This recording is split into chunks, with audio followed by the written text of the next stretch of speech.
네, 이제 오늘은 이 에스라서의 마지막 본문입니다. 에스라 10장 말씀이고요. 이제 오늘 본문의 말씀은 저희가 이제 살펴봤던 지난 9장에 있었던 이 사건의 이제 연결선상에 있습니다. 그래서 어떠한 일이 있었냐면 이제 방백들이 나와서 이스라엘 백성들의 한 그 죄악에 대해서 다 에스라에게 고했고, 그 죄의 내용 중에서는 이스라엘 백성들이 이방 여인들과 통혼하여서 또 그들이 그렇게 하나님 앞에 거룩성을 잃어버리고 살았던 그 모습에 대해서 낱낱이 이야기할 때 그 일은 이제 가증한 일이다라고 자신들이 고백을 하였고, 결국 그 일로 인하여서 에스라는 큰 이제 충격을 받게 되고 하나님 앞에 또 머리를 뜯고 울부짖으며 가슴을 또 치며 통곡하는 그런 모습을 또 보였습니다. 이제 하나님의 백성 자녀로서 이 거룩함을 유지하면서 살아야 되는데, 이것이 깨지고 무너진 것이 얼마나 에스라로서는 큰 슬픔이요 아픔이자 또 충격이었겠는가. 그 에스라의 기도와 그 통곡하는 장면을 통해서 또 우리가 잘 살펴보았었는데요. 이제 그런 하나님 앞에 탄원하는 그런 기도의 내용 뒤로 이제 오늘 본문이 또 다시 연결되겠습니다. 그래서 1절에 보면 울며 기도하는 이제 에스라의 모습이 나오죠. 에스라가 하나님의 성전 앞에 엎드려 울며 기도하여 죄를 자복할 때, 참 이렇게 에스라가 하나님 앞에 스스로가 이 일을 들은 에스라가 내가 어떤 일을 해야 될까, 내가 도대체 무슨 일을 해야 할까, 그도 어찌할 바를 몰라서 가만히 앉아 있다가 하나님 앞에 기도로 나아갔던 것이고, 그런 성전 앞에서 엎드려 울며 기도하는 모습을 보고 많은 백성이 크게 통곡하면서 이스라엘 중에서 백성의 남녀와 어린아이의 큰 무리가 그 앞에 이제 모였다라고 또 성경은 기록하고 있습니다. 온 백성이 한 마음으로 이 에스라의 그 기도에 지금 동참하고 있는 그런 모습이죠. 남녀 할 것 없이 모였고, 여기에는 이제 어린 아이들까지 그 앞에 이제 모였다라고 또 성경은 기록합니다. 사실 뭐 아이들은 지금 이 기도의 자리, 이런 좀 슬픈 이런 상황에 왜 이 아이들까지 참여를 시켰을까? 뭐 아이들은 특별히 이제 잘못한 일이 없지 않습니까? 하지만 이제 저는 이제 개인적으로 이 장면이 굉장히 중요하다고 또 생각합니다.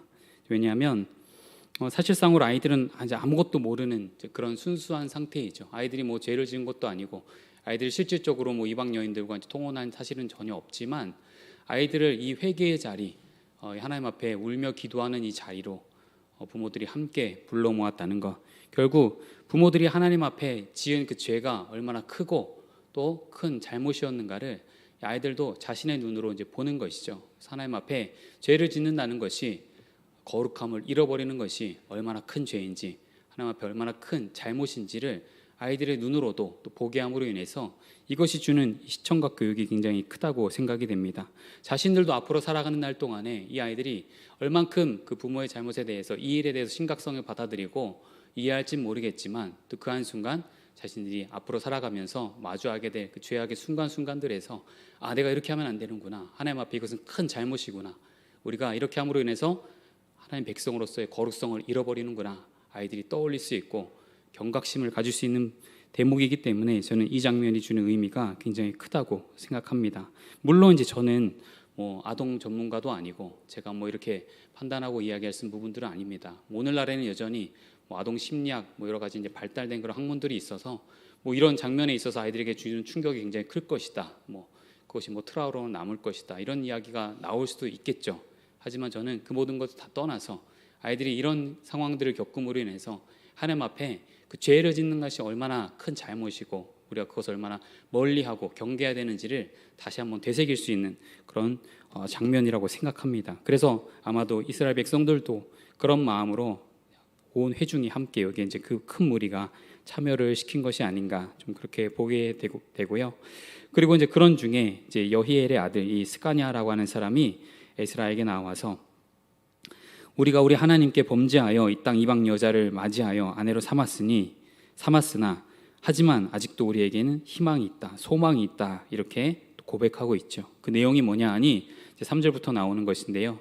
내 주의 교훈을 따르며 우리 하나님의 명령을 떨며 준행하는 자의 가르침을 따라 이 모든 아내와 그들의 소생을 다 내보내기로 우리 하나님과 언약을 세우고 율법대로 행할 것이라. 스스로가 이런 결정을 내렸다는 것이죠. 우리가 범죄한 것, 이방 여인들과 통혼하고 그들과 함께 지내면서 우리가 자녀를 낳은 것인데, 우리가 이제 와서 돌이켜 보니 그것이 하나님 앞에 정말로 큰 죄악이었습니다.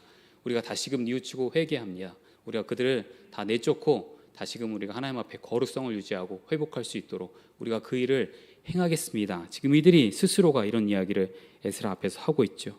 그러면서 이는 당신이 주장할 일이니 일어나소서, 우리가 도우리니 힘써 행하소서. 자신들이 물론 이 일을 결정하였지만 그 일을 실행하는 데에는 이 제사장의 역할이 굉장히 중요했습니다. 그래서 그 일을 하도록 일어나서 많은 무리들에게 이 일을 명령하도록 하고, 그 일을 하기 위해서 우리도 힘써 도울 것이니 이 일을 속히 행하십시오, 이렇게 이야기하고 있는 것이죠.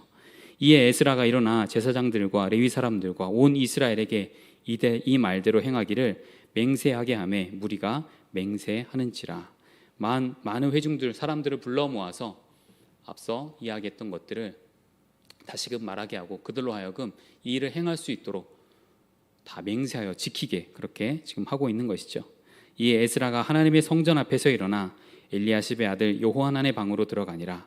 여호하난의 방이라는 것은 이제 성전 바깥 건물에 있는 이 제사장의 방 중에 하나입니다. 그곳에서 이제 제사장들이 제사를 준비하기도 하고 쉬기도 하고 또 이제 묵기도 하는 그런 곳인데요. 그곳에 가서 이제 금식하면서 이제 기도하고 있는 모습이죠.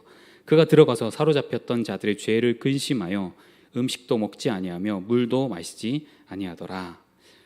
여기서 이제 에스라의 어떤 진정성 있는 이런 기도, 이제 금식의 기도 저희가 이제 볼 수가 있겠는데요. 여기서도 이제 금식에 대한 부분도 저희가 참 여러 가지 이야기들이 있죠. 그래서 금식 기도를 하는 것이 옳으냐, 뭐 그렇지 않느냐, 너는 왜 이제 금식을 안 하냐, 뭐 이런 이야기들이 또 많이 있기도 합니다. 사실 이제 신앙생활을 오래 해오신 분들이라고 한다면 이 금식 기도는 아주 이제 자연스러운 것이죠.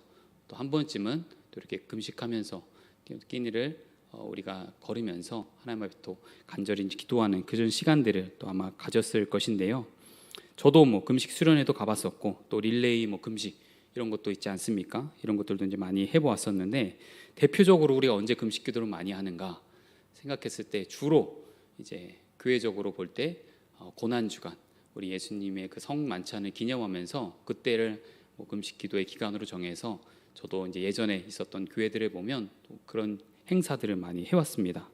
그래서 아주 긴박한 순간에 또 하게 되기도 하고, 이럴 때 이제 금식 기도를 해오게 되는데, 하지만 이제 저희 교회 같은 경우는 이제 이미 이전에도 올러 목사님이 이 부분에 있어서 아주 명쾌하게 이제 정리를 해주셨죠. 그래서 우리는 금식을 하는 기도도 하나님이 잘 들어주시고 또 과식해서 하는 기도도 하나님이 잘 들어주신다. 그래서 어떤 특정한 상황이 아니라 우리는 매일매일 기도하는 것이고, 우리가 그 기도의 시간들을 통해서 하나님의 응답을 구하고 하나님과 교제할 수 있다. 뭐 이런 이야기를 해주셨기 때문에 저도 이제 그런 설교를 들으면서 굉장히 마음속으로 편안했고 또 안심이 들었고, 금식하지 않아도 되는구나.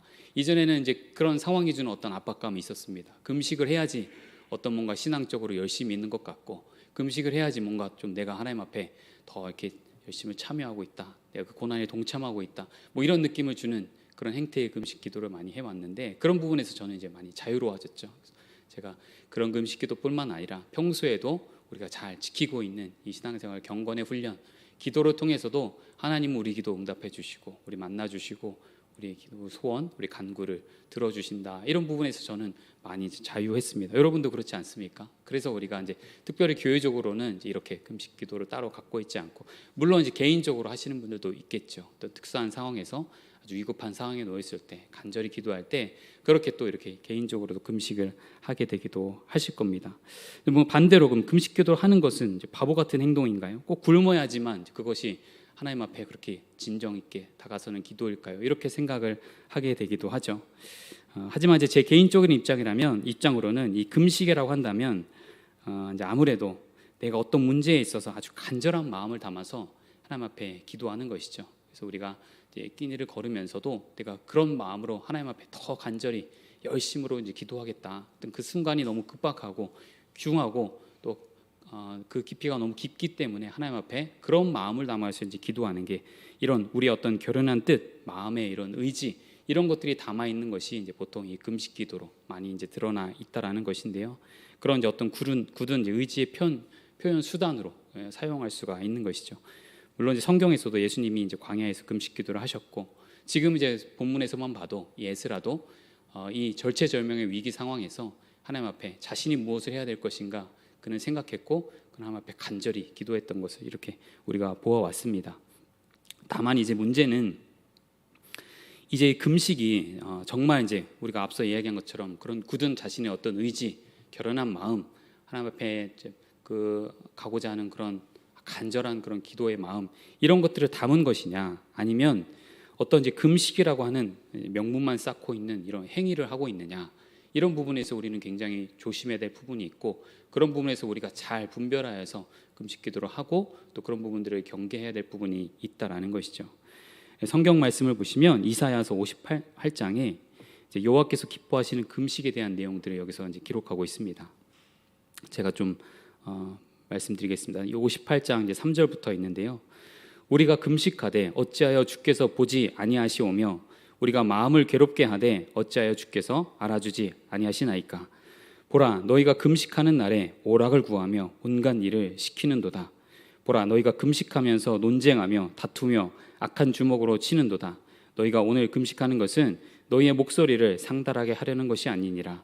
이것이 어찌 내가 기뻐하는 금식이 되겠으며 이것이 어찌 사람이 자기의 마음을 괴롭게 하는 날이 되겠느냐. 그의 머리를 갈대같이 숙이고 굵은 배와 재를 펴는 것을 어찌 금식이라 하겠으며 여호와께 연락될 날이라 하겠느냐.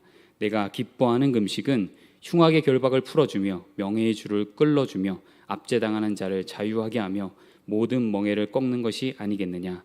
또 줄인 자에게 내 양식을 나눠주며 유리하는 빈민을 집에들이며 헐벗은 자를 보면 입히며 또 내 고륙을 피하여 스스로 숨지 아니하는 것이 아니겠느냐.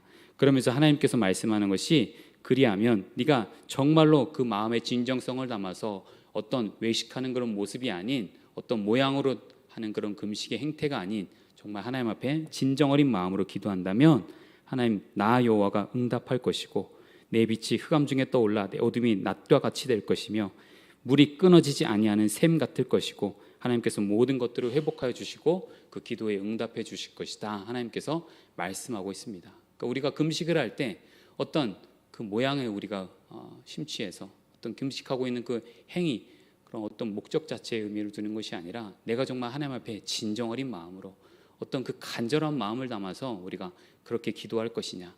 그것이 아니라면은 굳이 비단 우리가 굶어가면서 기도를 하지 않아도 된다라는 것이죠. 저도 예전에 이제 20대 중반 떠올려지는데, 청년회 때 제가 속해 있던 그 청년부에서 앞서도 이제 말씀드린 것처럼 그 고난의 주간 한 2, 3주 정도 이제 릴레이 금식 기도를 해왔습니다. 그건 굉장히 이제 의례 당연히 하는 그런 행사였고, 저도 이제 참여를 했죠. 보통은 이제 한 개인적으로 2번 정도 이제 순번이 돌아오는 순번이 있습니다. 저도 이제 금식 첫 번째 순번일 때 아주 정말 굉장히 경건한 마음으로 하루 동안 금식을 하면서, 와, 내가 이 금식 참여할 수 있고 예수님의 고난에 참여하는구나 생각하면서 정말 열심히 참아왔고 하루를 잘 버텼습니다. 그런데 다음 날 다시 이제 회사 출근을 했고 또 음식을 먹었고, 그러다가 이제 이런저런 저희 청년부 안에서의 너는 금식을 어떻게 했니, 너는 어떻게 했니, 뭐 이런 것들이 서로 이제 공유되어질 때에 저에게도 들리는 이야기들이 있었고, 저도 그것으로 인해서 금식을 이렇게 하면 되는구나라는 어느 일정의 그런 요령을 좀 학습하게 됐습니다. 두 번째 이제 금식이 찾아왔을 때 주로 이제 어린 친구들이 20대 이제 초반, 중반 어떻게 했냐면, 하루 이제 금식을 하는데 힘들죠. 물론 힘들고 배가 고프죠. 왠지 모르지만 두 번째 금식 때는 더 배가 고프더라고요. 그래서 그럴 때 이제 열심히 참다가 이제 한 11시경, 저녁 밤 11시경이 넘었을 때 그때 이제 무엇을 하냐? 먹을 걸 사러 갑니다. 먹을 걸 사러 가서 이제 미리 12시가 지나면 내가 먹어도 되는구나 하는 그런 자유함에, 그런 것을 제가 이제 학습하고 나서 그러고 나서 먹어도 되는구나 하고 11시 58분쯤 되면 음식을 데우고 이제 먹는 그런 모습을 보면서 저도 굉장히 한심했지만 이제 그런 행동들을 해왔던 우리 청년부의 지체들이 얼마나 이제 머리가 명석하기도 하면서도 이 친구들이 이 금식을 또 어떻게 버텨왔나 생각하면서도 참 내가 진짜로 이렇게 하는 게 맞나 좀 회의감이 들기도 하고, 그런 시간들을 겪어오면서 제 안에서도 굉장한 뭔가 갈등이 있었습니다. 이렇게 하는 거 정말 하나님이 기뻐하시는 금식이 맞는가.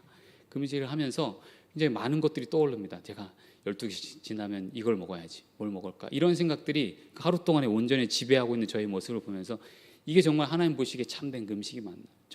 성경적으로 볼 때 절대 아닌 것 같습니다. 하나님께서 이런 모습을 절대 기뻐하시지 않죠. 그럴 거면 차라리 삼시세끼 잘 챙겨 먹으면서 하나님 앞에 더 마음을 담아서 쏟아서 우리가 일정 시간들이 기도하는 것이 더 옳다고 봅니다. 그래서 우리가 기도할 때 어떤 마음으로 어떤 자세로 기도하는가, 정말로 이렇게 금식해야 될 그때가 있다면 우리가 금식해야 되죠.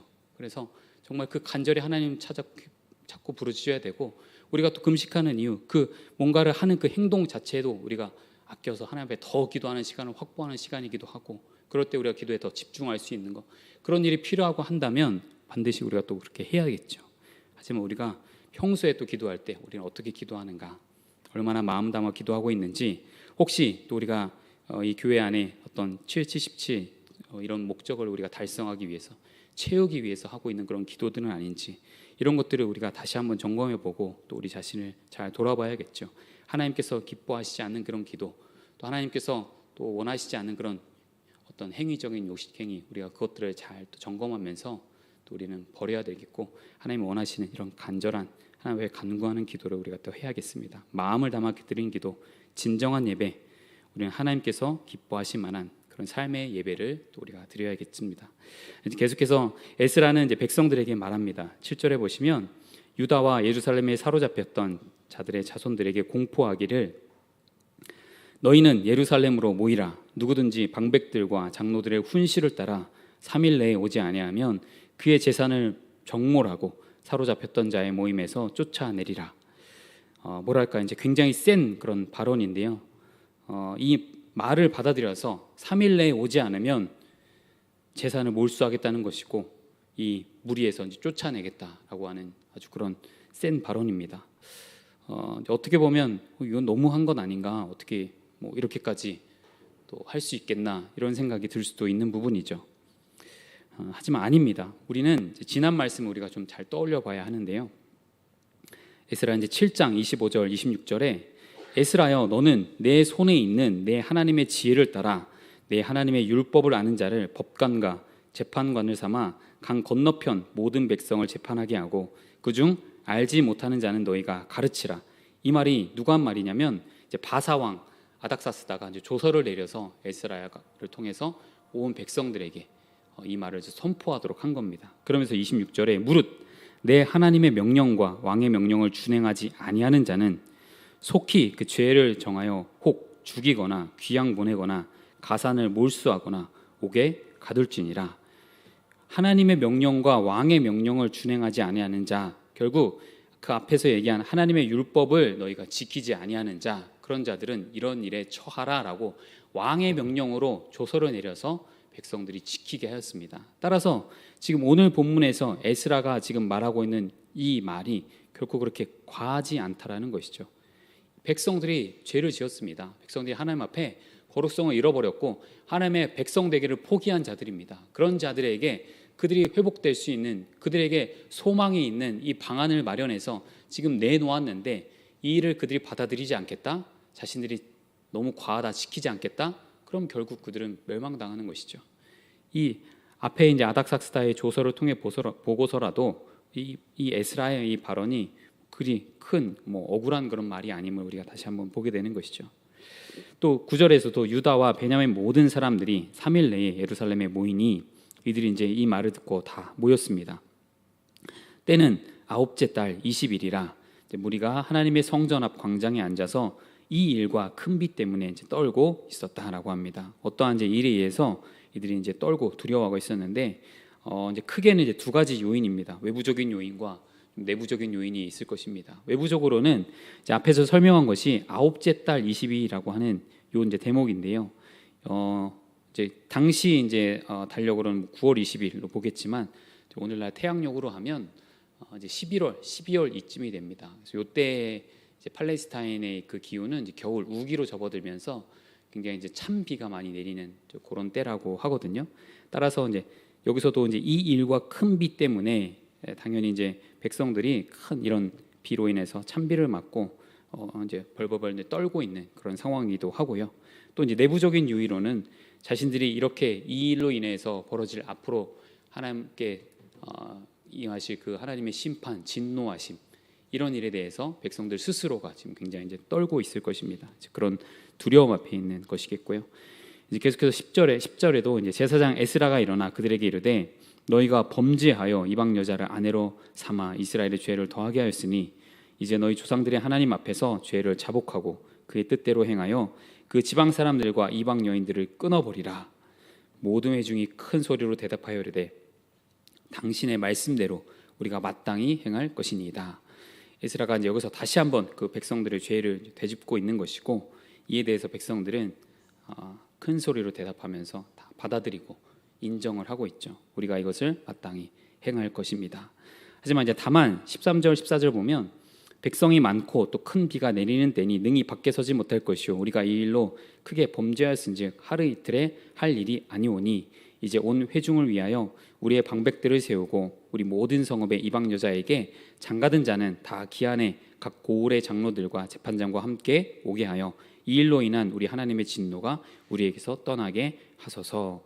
여기서 이제 한 가지 우리가 생각해 봐야 되는 것이, 지금 이제 내용의 전개상 보면 백성들은 이제 자신들이 이방 여인과 통혼한 죄를 이제 뉘우치고 있습니다. 에스라가 하나님 앞에 그렇게 간절히 기도했고 그 기도에 의해서 이들이 이제 깨달았고, 이것이 우리에게 엄청난 죄였구나, 하나님 앞에 우리가 절대 하지 않아야 되는 일이었구나, 그들이 스스로가 뉘우쳤습니다. 그래서 우리가 다 끊어버리겠습니다, 저희들 다 내보내겠습니다, 그렇게 지금 상황을 그렇게 몰아가고 있는 것인데요. 이 상황을 저희가 볼 때 이 대목을 우리가 어떻게 받아들여야 하는가. 이스라엘의 이제 시집 온 이 여인들, 물론 이제 이방 여인들이지만 이 여인들이 지금 갑자기 날벼락을 맞은 것이죠. 이 여인들은 지금 쫓겨나게 생겼습니다. 자신들뿐만 아니라 자신들의 자식들까지 다 이제 이스라엘 이제 남편들로부터 쫓겨나게 된 그런 상황인데요. 여인들이 이제 무슨 죄가 있죠? 그 여인들은 이제 시집 온 죄밖에 없을 것인데 한 순간에 이제 그 가정에서 지금 내몰리는 그런 상황에 이제 처해 있는 것입니다. 또 이제 시대 상황적으로 볼 때 이제 당시 이 여인들이라고 하는 것은 사회적 약자에 속했던 것이죠. 그래서 아이들도 뭐 두말할 것 없죠. 성경에서도 늘 이런 약자들, 고아와 과부를 이제 돌보라고 그렇게 말씀하고 있지 않았습니까? 좀 이들을 이제 내몬다는 것, 내쫓는다는 것, 인간적으로 볼 때 너무하다고 생각할 수 있고, 좀 어떻게 그렇게까지 할 수 있는가?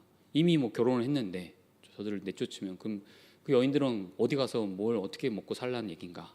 이렇게 생각할 수가 있다라는 것이죠.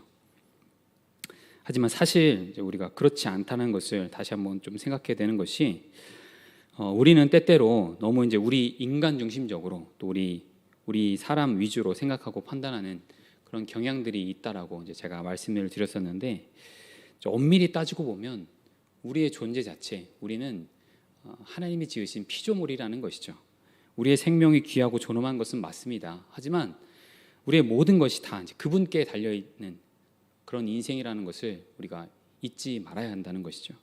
우리가 지금 죽지 않고 살아 있는 것, 혹은 우리가 뭐 어느 순간 이 생을 마감하고 또 떠나는 그 순간까지도 그 모든 것이 다 그분께 달려 있다는 것을 우리가 잊지 않아야 하는 것입니다.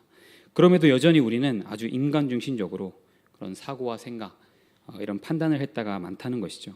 지금 이 상황만 놓고 보더라도 모두가 다 멸망당하고 지금 심판받아 마땅한 그런 상황입니다. 어느 누구도 토를 달 수 없는, 왜냐하면 자신들이 스스로 결정해서 지은 죄 때문에 하나님으로부터 거룩함을 잃어버렸고 하나님의 백성 되기를 포기한 자들입니다. 그렇다면 이스라엘 백성뿐만 아니라 그들과 결혼한 이방 여인들까지 모두 하나님의 진노와 심판 아래에 있는 것이 맞죠. 이들은 한순간에 죽임당해도 아무도 뭐라고 할 그런 상황이 아니라는 것이죠. 다만 이 백성들이 이러한 결정을 함으로 인해서 자신들은 지금 거룩성을 회복하는 것이고, 또 이 여인들도 죽지 않고 이제 살게 되었다라고 보는 것이 맞겠습니다. 뭐 이제 실질적으로 볼 때 그럼 당장 이 여인들이 어디 가서 뭘 어떻게 살아야 되는가? 그거에 대해 성경은 설명하고 있지 않습니다. 하지만 뭐 이제 여러 이제 참고 도서들을 저도 이제 찾아보니 뭐 100% 맞다고는 할 수는 없지만 그런 부분까지도 이제 백성들이 준비하여서 보냈을 것이다. 왜냐하면 여인들뿐만 아니라 자녀들까지 다 내보낸 상황이기 때문에 그들이 살 수 있는 방안들을 잘 마련해서 내보냈을 것이다라고 또 해석하는 분도 있습니다. 우리가 그것까지는 알 수 없겠지만 지금 중요한 것은 이런 상황을 이렇게 결정했고 그것을 또 우리가 보고 받아들일 때 그런 부분에 있어서 우리가 명심해야 되는 것은 우리가 하나님의 입장으로 이런 상황들을 놓고 판단하고 분별해야 된다는 것이죠. 우리의 입장만 놓고 생각하는 것이 아닙니다.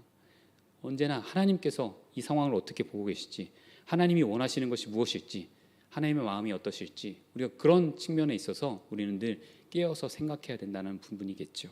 여인들만 생각하면 얼마나 안타깝고 자녀들은 어떻습니까? 이 어린 아이들 가서 무엇을 어떻게 하겠습니까? 하지만 그것이 안타까운 건 물론 맞지만 안타까운 건 맞지만 그렇지만 하나님께서 더 원하시는 것이 무엇일까 우리가 명심해야 되고 그 부분에 있어서 우리가 놓치지 않아야 되는 것입니다.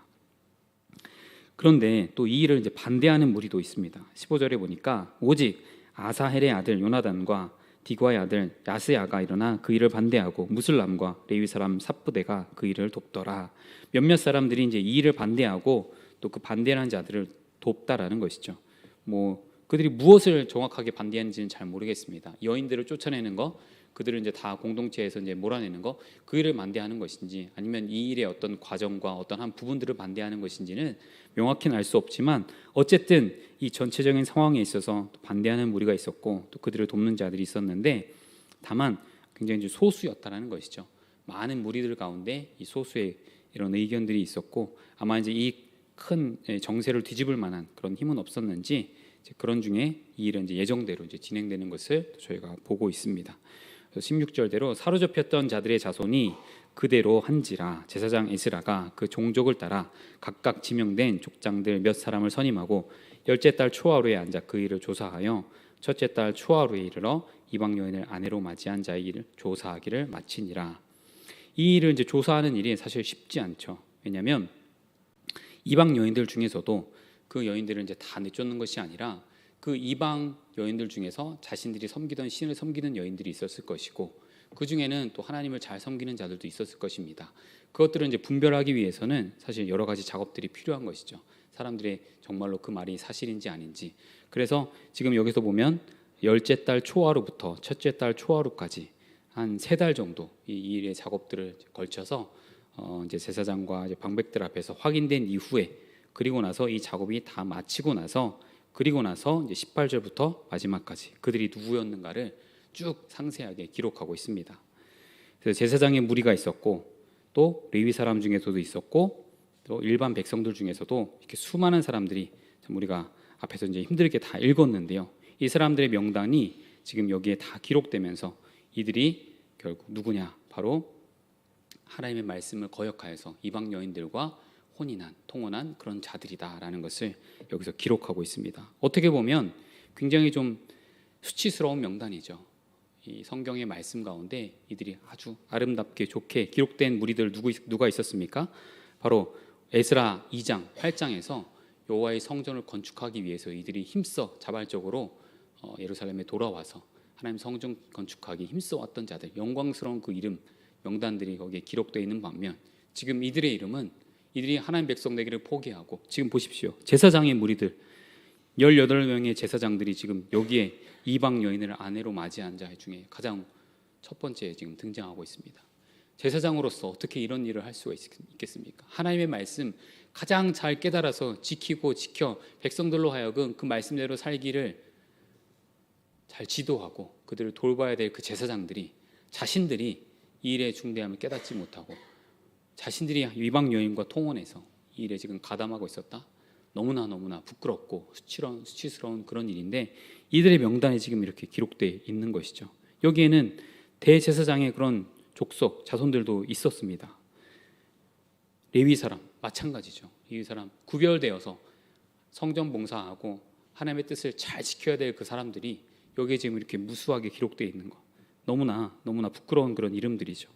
이런 이름들을 우리가 떠올려 볼 때에 우리도 다시 한번 우리의 신앙생활을 돌아보면서 경각심을 가져야 되는 것이고 또 한 가지는 이렇게 이제 수많은 사람들의 명단들을 통해서 우리가 되짚어봐야 되는 것. 에스라서가 10장에서 이렇게 마무리가 되는 것인데요. 참 어떻게 보면 그 끝이 너무나 어떻게 이렇게 끝날 수가 있지? 좀 허무하기도 하고 이 뒤에 이 일이 어떻게 되었다. 그래서 이스라엘 백성들이 좀 다시 하나님 앞에 거룩하게 좀 잘 살았다. 이런 어떤 표현이 아니라 이상은 모두 이방 여인을 아내로 맞이한 자라 그 중에는 자녀를 낳은 여인도 있었더라라고 하면서 에스라서가 마무리되고 있습니다. 결국 이 명단에 주는 의미가 무엇인가? 이렇게 이 낱낱이 명단을 기록하면서 우리에게 무엇을 말씀하고자 하시는가? 그것들을 좀 생각해 보아야 되겠죠. 그래서 우리가 오늘 성경을 정리하면서 좀 두 가지를 좀 생각해 보고 돌아보고 기도하겠는데요. 첫 번째, 이 명단에 주는 의미가 무엇인가? 앞에서도 말씀드렸지만 이 에스라서에는 영광스러운 명단의 이름들도 있었습니다. 자발적으로 자신의 것들을 다 들여서 성전 건축하기에 힘써 예루살렘으로 돌아온 자들, 그들은 자신들의 그 삶의 터전을 다 포기하고 온 자들이죠. 다시금 새로운 아무것도 없는 곳으로 와서 그곳에서 성전 건축하기에 힘써야 되는 자들이고 새롭게 그들의 인생을 시작해야 되는 그런 자들입니다.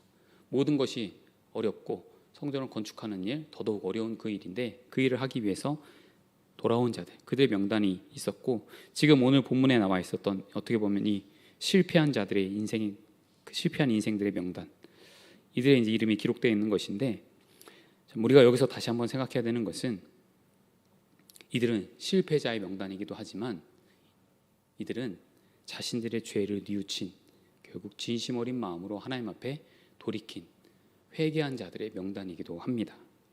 그래서 자신들이 무엇을 잘못했는지, 자신들이 얼만큼 하나님 앞에 큰 죄를 지었는가를 이들이 통감하고 이 제사장과 함께 그들이 성전 앞에 나와서 울며 기도하고 매달린 것입니다. 간절한 마음으로 간구했다라는 것이죠. 이것이 얼마나 중요한 것인가. 우리가 그냥 단순히 이들이 이렇게 했구나, 이 명단들이 이렇게 많았구나, 이름이 참 어렵구나, 이렇게 많은 사람들이 등장했구나, 이렇게 우리가 끝내는 것이 아니라 이렇게 많은 사람들, 한 110여 명의 사람들이 다 하나같이 마음을 모아서 자신들의 죄를 뉘우치고 하나님 앞에 진심 어린 마음으로 회개했다라는 것이죠. 무엇을 잘못했는지, 자신이 걸어온 길이 왜 잘못되었는가를 뉘우쳐 앞으로 그들이 가는 길은 다시 원점으로 돌아갈 수 있는 회복된 길로 나아가고자 했다라는 것입니다. 이것이 얼마나 어려운가. 자신의 잘못을 뉘우치고 반성하고 회개하는 것, 이것이 얼마나 어려운가 우리는 너무나 잘 알고 있지 않습니까? 우리가 우리 자신을 돌아볼 때도 우리 자신의 죄를 위해서, 우리 자신의 어떤 죄악된 행위를 위해서 우리는 얼마나 그것을 인정하고 받아들이며 진심 어린 마음으로 회개하고 있습니까? 우리가 매주 PPS를 하죠. 믿어야 될 것, 감사 찬양할 것, 회개할 것 하지만 그 회개할 것의 제목들이 정말 내가 진심 어린 마음으로, 내가 뉘우치고자 하는 마음으로 그것을 우리가 발견하고 적어서 다시는 우리가 이것을 돌이키지 않겠다, 내가 동일한 죄의 반복을 하지 않겠다는 그런 굳은 의지와 결단 가운데 우리가 내놓고 있는 그 회개의 기도인가, 우리가 다시 한번 점검해 보아야 된다는 것이죠. 이들은 아마 이렇게 기도한 뒤에는 다시금 동일한 죄를 반복하지 않았을 것입니다. 이렇게 큰 사건 뒤에 이들은 정말로 뉘우치고 회개하여서 이들이 하나님 앞에 어떻게 사는 것이 거룩한 것인가, 어떻게 사는 것이 하나님 앞에 기뻐하실 만한 그 삶의 인생인 것인가 다시 되짚어보면서 이들이 앞으로 잘 살기 위해서 노력했을 것입니다. 우리도 그런 마음을 담아서 우리가 정말 하고 있는 그 일상에서의 회개들이 단순히 어떤 그 순간에 지나기 위한 그런 회개가 아니라 정말로 내 마음속 깊은 곳에서 나올 수 있는 그런 진심 어린 회개, 뉘우칠 수 있는 반성, 다시는 우리가 이 동일한 죄의 반복들 우리가 하지 않겠다, 끊어버리겠다라는 그런 마음으로 우리가 회개하고, 그것이 우리가 필요할 때 또 금식을 할 수 있는 그런 금식 기도도 필요한 것이고, 그런 가운데 이렇게 하나님 앞에 진심으로 기도할 수 있는 우리가 되어야 되는 것이겠죠. 참 이들이 이렇게 했다라는 건 어떻게 보면 사회 통념상 볼 때 지금 자신의 처자식을 버리는 일 아닙니까? 이런 일들을 결연하고 단행할 때 비난받을 수 있을 만한 일입니다. 너는 어떻게 피도 눈물도 없냐, 어떻게 그런 일을 할 수 있냐, 예수 믿는 자라고 한다면서 어떻게 그 일을 할 수가 있느냐, 사회적으로 비난받을 수 있고 여러 가지 구설수에 오를 수도 있는 일입니다. 하지만 이들이 생각할 때 그 어떤 세상의 비난과 어떤 세상의 그런 평가보다도 하나님 앞에 우리들이 어떻게 하는 것이 과연 옳은 것인가, 우리가 어떤 마음으로 회개하고 돌이키고 뉘우치는 것이 올바른 것인가를 생각하고 판단한 것이 바로 이 결정인 것인데, 이렇게 이들이 했고 그렇게 행동한 그들의 명단이 지금 여기 이렇게 기록되었다는 것이죠. 단순히 우리가 보면서 이런 자들이 이렇게 죄를 범했구나 라고 그치지 말고, 이런 자들은 진심 어린 마음으로 다시금 돌이켜서 하나님 앞에 회개하였다. 그렇다면 우리도 하나님 앞에 정말로 회개하고 눈물로 기도하면서 우리 죄를 놓고 정말 우리의 어떤 잘못된 생각과 하나님 앞에 우리 거룩성을 잃어버린 나의 어떤 모습들을 놓고 우리가 기도하면서 다시 우리도 이들처럼 하나님 앞에 진심으로 나아가서 뉘우치고 돌이킬 수 있는 그런 우리 인생들이 되어야겠습니다. 두 번째로는 지금 에스라의 기도, 에스라의 그런 진정 어린 회개를 통해서 많은 또 공동체 백성들이 돌아왔다는 것을 우리가 좀 보게 되었는데, 참 이렇게 한 사람의 진심 어린 회개와 기도가 공동체 수많은 회중들에게 미치는 그 영향을 또 우리가 보게 되었습니다. 에스라를 통해서 이 백성들이 회개의 자리로 나오게 된 것이고, 이 한 사람의 어떤 깨달음으로 인해서 다른 사람들에게 큰 유익과 뉘우침의 그런 계기가 되었던 것이죠. 에스라가 이 이야기를 들었을 때 그도 굉장히 큰 충격을 받았습니다. 제사장으로서 내가 이 일을 어떻게 해야 될 것인가? 백성들을 위해서 내가 무엇을 해야 될 것인가? 그는 그 순간에 그들을 향해서 꾸지람을 하고 또 그들을 위해서 훈계하고 책망할 수도 있었겠지만, 그는 가장 먼저 하나님 앞에 나아가서 기도하고, 또 그런 가운데 자신의 상황들을 놓고 어떻게 이 일이 일어날 수 있겠는가, 정말 그가 울며 애통하는 마음으로 기도했다라는 것이죠. 그런 그의 기도를 보고 많은 사람들이 회개의 자리로 같이 나와서 동참했다는 것이죠. 한 사람의 그런 깨달음, 한 사람의 어떤 뉘우침, 진심으로 회개가 회중들로 하여금 큰 또 회개와 기도의 자리로 나오게 할 수가 있다는 것을 우리가 보게 되는 것이고, 참 그런 측면에서 참 우리가 우리 공동체를 생각할 때 사실상은 우리가 다른 사람을 볼 것 없습니다. 우리가 지금 나는 어떻게 깨닫고 우리가 하나님 앞에 신앙생활하고 살아가고 있는가, 이런 부분들을 우리가 주목해야 되겠습니다. 또 요즘 시대에 우리가 이야기할 것이 없죠. 시대는 점점 더 악해질 것이 뻔하고, 점점 더 하나님을 멀리하는 데 가치를 둘 것이 뻔합니다. 그런 시대 속에서 나는 어떤 깨달음을 가지고 우리가 우리 인생을 살아가고 있는가, 이것이 우리에게 굉장히 중요한 부분입니다. 우리가 그냥 흘러가는 대로 이런 시대의 분위기에 맞추어서 우리가 그렇게 적당히 살지 않기를 권면합니다. 정말 우리가 하나님의 백성 맞습니까? 하나님의 자녀 맞습니까? 그렇다고 한다면 우리 안에서 신앙적인 기준들을 세워서 하나님이 기뻐하실 것과 기뻐하지 않을 것을 우리가 분명히 정하여서 우리 인생 가운데 말씀을 통한 깨달음을 가지고 우리가 살아야 되겠다는 것이죠. 우리 대학 청년부들, 여러분의 이제 꿈과 비전은 무엇입니까? 여러분이 이제 좋은 직장에 들어가서 앞으로 이제 하나님 나라를 위해서 내가 열심히 어떤 일을 하겠다, 어떤 목표를 가지고 또 인생을 설계하고, 또 여러 가지 또 앞으로의 인생들을 또 꾸려보면서 좋은 가정들 또 이루어야 되는 것이 맞고, 여러분에게 참 앞으로의 미래가 너무나 아주 밝게 그려지고 있지 않습니까? 가장 먼저 여러분들이 좋은 직장 좋습니다. 들어가서 또 열심히 일하면서 또 열심히 많은 사람들을 주님께 돌아오는 일에 여러분 애쓰시고, 또 여러분들은 좋은 배우자를 만나서 좋은 가정을 이루어야 됩니다. 필요하다면 여러분 김식기도도 하십시오. 지난주에도 제가 말씀드렸다시피 가정을 이루는 것, 하나님 앞에 아름다운 올바른 신앙적인 가정을 세우는 건 너무나 중요합니다. 두 사람이 한 마음으로 한 생각으로 신앙생활을 하면서 하나님 앞에 가정이 올바르게 쓰여지는 거 너무나 중요하죠. 그렇기 때문에 여러분이 배우자를 선택하고 또 여러분이 앞으로 결혼하고 또 가정을 이룰 때 어떤 사람을 만나야 될 것인가, 분명한 기준들을 여러분 세워놓기를 바랍니다. 어떤 세상적인 그런 좋은 것들이 아니라 하나님 앞에서 내가 이 사람하고 가정을 이룬다면 우리 가정은 앞으로 나는 더 신앙이 성숙할 것이다 라는 그런 분명한 확신이 있을 때 여러분 거기에 인생을 거십시오. 그렇지 않다라고 한다면 신앙은 떨어질 수밖에 없습니다. 또 반대로 또 내가 신앙적으로 많이 성숙한 사람이 되어야지 또 앞으로 내가 만나게 될 그 배우자에게 우리가 유익을 줄 수 있고 우리가 함께 시너지를 발휘하여서 좋은 가정 공동체를 이룰 수 있지 않겠습니까? 그런 측면에서 여러분들 함께 기도하면서 힘쓰시고, 또 내게 주신 은사대로 어떻게 쓰임받고 열매 맺을지 여러분들이 잘 분별하고 생각하여서 그 일을 여러분들이 하면서 앞으로 사시기를 바랍니다.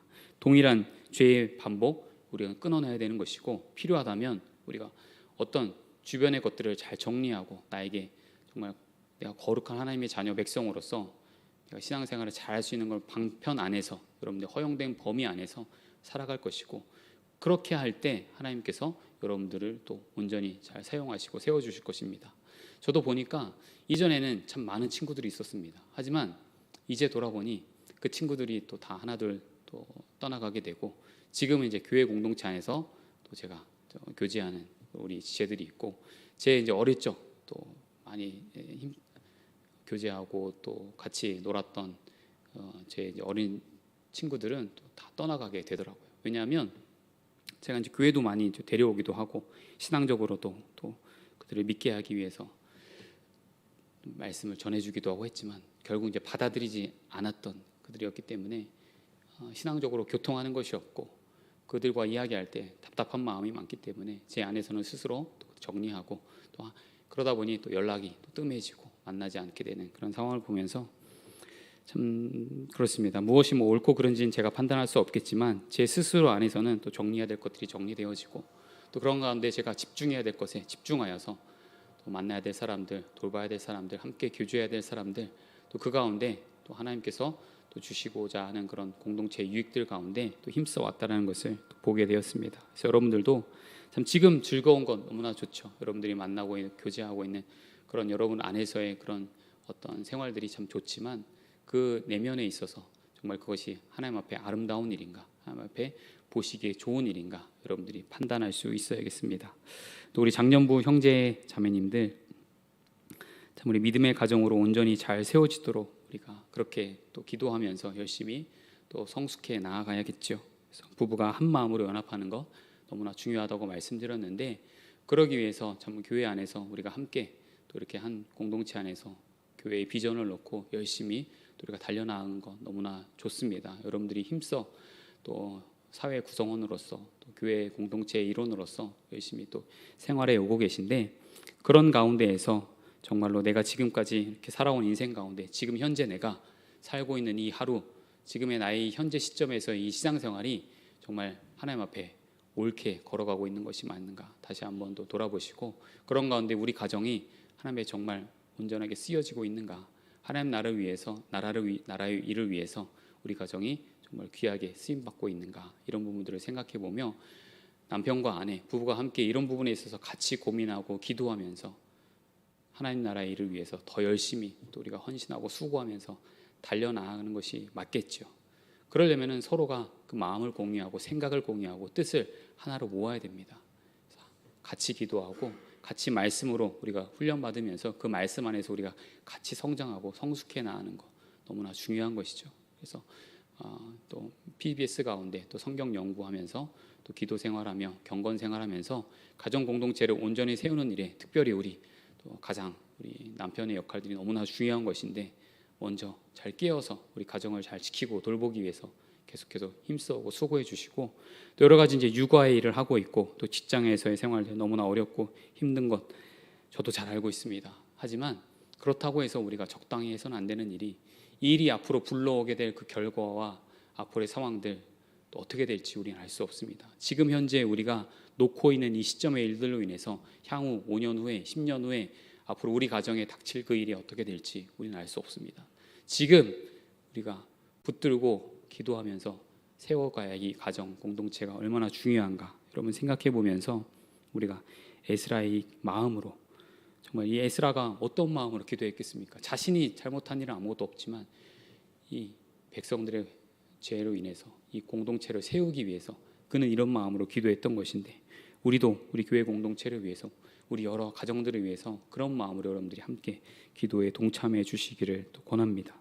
또 자녀를 위해서 우리가 어떻게 생활해야 되는지 참 제가 이야기하면 참 입 아프죠. 여러분들도 잘 알고 있는 것일 텐데요.